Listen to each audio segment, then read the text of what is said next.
Welcome to episode 8 of Copa America previews. Today's episode is on the nation that has suffered a lot of L's recently, and that is Mexico. With some young talents, can Mexico go far in this Copa America, or is it more of an experiment? Get your thoughts in the comments down below. How far do you think Mexico will go at this Copa America? Who is the most important player on this team? And further ado, let's get into the preview and prediction for Mexico. I'm just showing their Copa America history because we know with Gold Cups, we know they're going to win some, they're going to lose some. It's natural with CONCACAF Gold Cup. It's either Mexico or USA winning it. That's pretty much it. They haven't been in it since 2016. The last game for Mexico at the Copa America was this result. La gente no juega. Sorry, El Tri fans, to give you PTSD. But we have seen in the past. They go to Copa America. Maybe they don't always have the best squad available for the El Tri, but they perform. And I think that just shows the level that Liga MX is at. Back in those days. Maybe now it's a bit different because the whole relegation and that sort of stuff. I think that's really affecting the league. Maybe their talents are not going to Europe where they're always having to generate better and better talents. But always watching Mexico in Copa Americas, Gold Cups, World Cups, they perform and at least qualify for it, unlike some other countries like the USA 2018. Gold Cups, of course, and then Copa America. Look at how they did in the early 2000s. Some great teams there. Now, it's a bit different. And it just shows you how much has changed within El Tri, the federation, the league, and the players. The quality of the players. Has this really affected Mexican football? That a lot of their talents don't leave Mexico. While it is a very good league and it obviously dominates CONCACAF, when Liga MX teams played in Copa Libertadores, I think that really helped them. Yes, the traveling was ridiculous. You're going to Brazil, you're going to Argentina. That's like 10-hour, 12-hour flights. But at least makes the league be competitive, that they always have to do well. And I remember Tigres made that final against River Plate and obviously lost.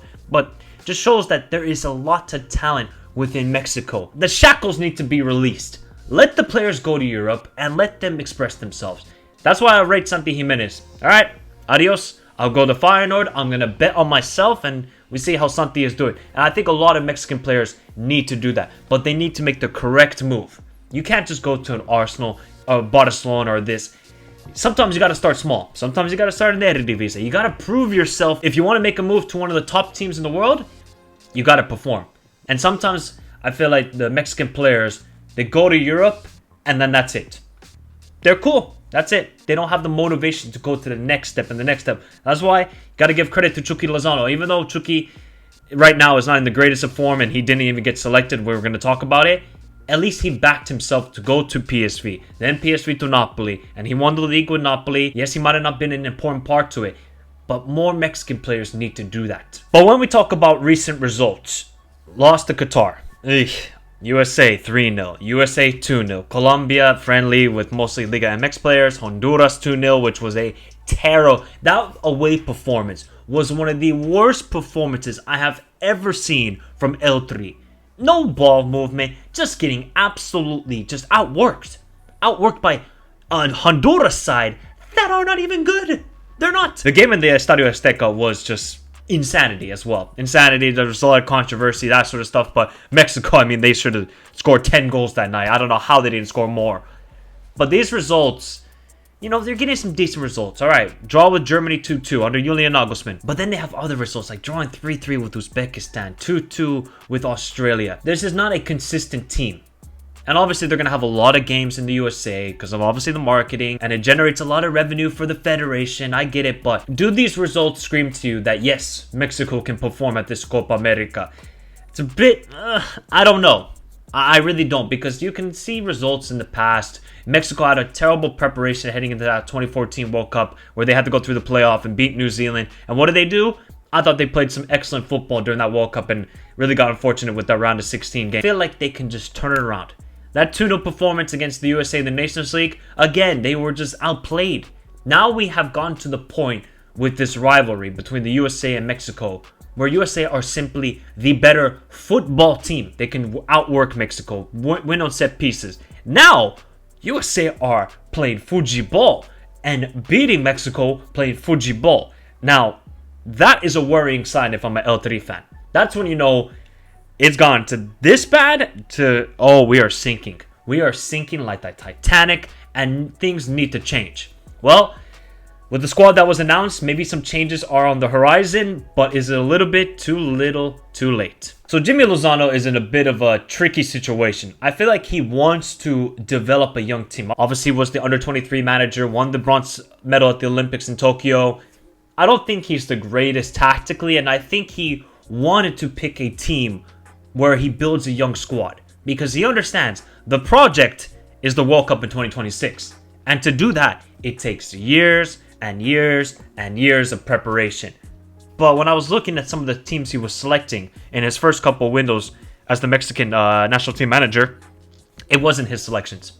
I strongly, from an outsider's view, right? From an outsider's view, that was mostly Federation that were choosing those players. It wasn't him. Now, hopefully with the changes he has made to the team, maybe he's starting to see the light, and maybe the Federation are like, okay, we gotta just trust you. You've worked with a lot of these young players. We're gonna trust in your hands, Jimmy. And now Jimmy has got to prove to himself at this Copa America, okay, you don't have to win it, Jimmy. You don't have to get to a semi-final. You don't have to get to a final. But you need to prove that you can work with this young team, have some good tactics, and build upon it. This is now your team. If he does badly here, like let's say if Mexico get 1 point in this group, he's gone. Adios. Afuera. So this is a really big tournament for, yes, he's got the Gold Cup. I understand that, but USA didn't have their best team. Canada didn't have their best team, and they almost went to extra time against Panama. Mexico got to perform, and he has to lead that. So let me know, El Tri fans.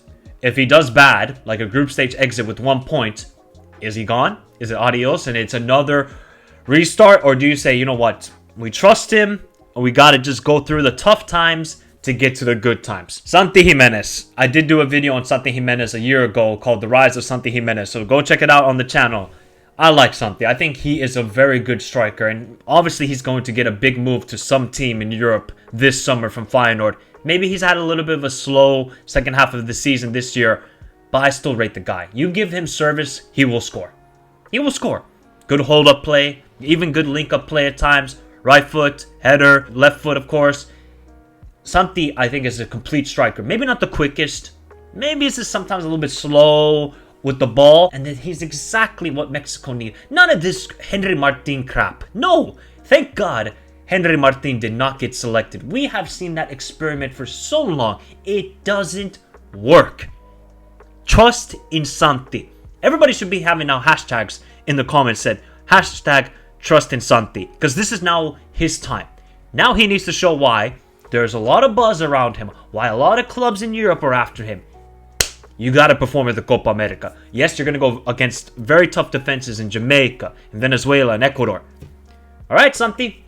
If you're that bad man, like Stephen A. Smith says, if you're that bad man, there's none of this, oh, you only get 10 minutes, 15 minutes. You start immediately the first game, and you show why you are that man. And I hope Santi can do it, because I have a lot of trust in him. I've done a video about him. I really believe the hype around Santi Jimenez. He's scored in Europa League. He has scored in Champions League. Eredivisie, scoring a ridiculous amount of goals. Gold Cup winning goal. What other evidence was there to be seen that he wasn't starting all the games for Mexico? That's what baffled me for so many months. I'm just seeing Santi on the bench. I'm seeing some dude, Henry Martin. Come on, get out of here. Well, Henry Martin is not selected. So now it is officially Santi Jimenez tiempo. And he needs to perform, because if he doesn't, I don't know who else is going to score. So now this is their squad for the Copa America. Forgot to mention this in the video, but Mexico went from the oldest squads of the World Cup with an average age of 28.5 years old to now 25 years old. Shows that the generational change was needed after the World Cup. Malagon is going to be the new goalkeeper, I believe at least. And I think he's a quite good goalkeeper. The obviously Memo Ochoa time is over. Shout out to Memo Ochoa, one of the legends of CONCACAF in my opinion. Now, the issue I would have with this team, I think they got a good defense. You got Cesar Montes, you got obviously Vasquez from Genoa. I mean, Jorge Sanchez. I mean, if this guy starts, he is going to have so many Dia de los Muertos. He's just going to be in such a coma because he is not good. Just because he plays for Porto does not mean he is good. Let's make that 100% clear. Jorge Sanchez, I saw him a lot in Ajax. I was like, oh, cool, you know what? Mexican player making the move to Ajax. We've seen it with Edson Alvarez. Let's see what Jorge Sanchez can do. No, let's not see it. I don't know what agent this guy has. But he's at Porto?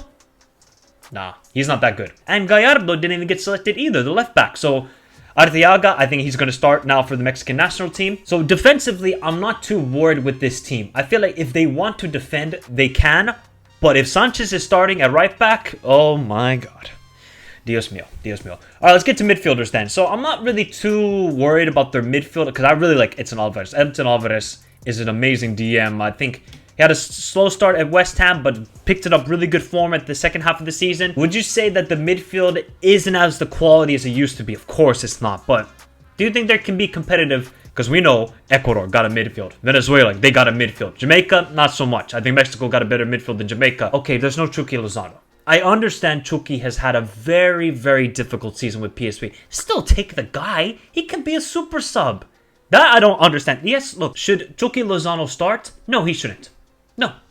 But at least he can be a super sub and have some impact off the bench. Alexis Vega, I mean, I thought that experiment was over, but he's back, and apparently he's had a good season with Toluca. I haven't seen a lot of Alexis Vega, but I was really hyped about him as well. A lot of Mexican fans were hyping him up, and I was like, you know what? He actually looks like a quality player. And then some trouble with Chivas. We won't need to go into that. And now he's at Toluca. So there will not be Diego Lainez, which is a big shame. Who's then going to start for Diego Lainez in this team?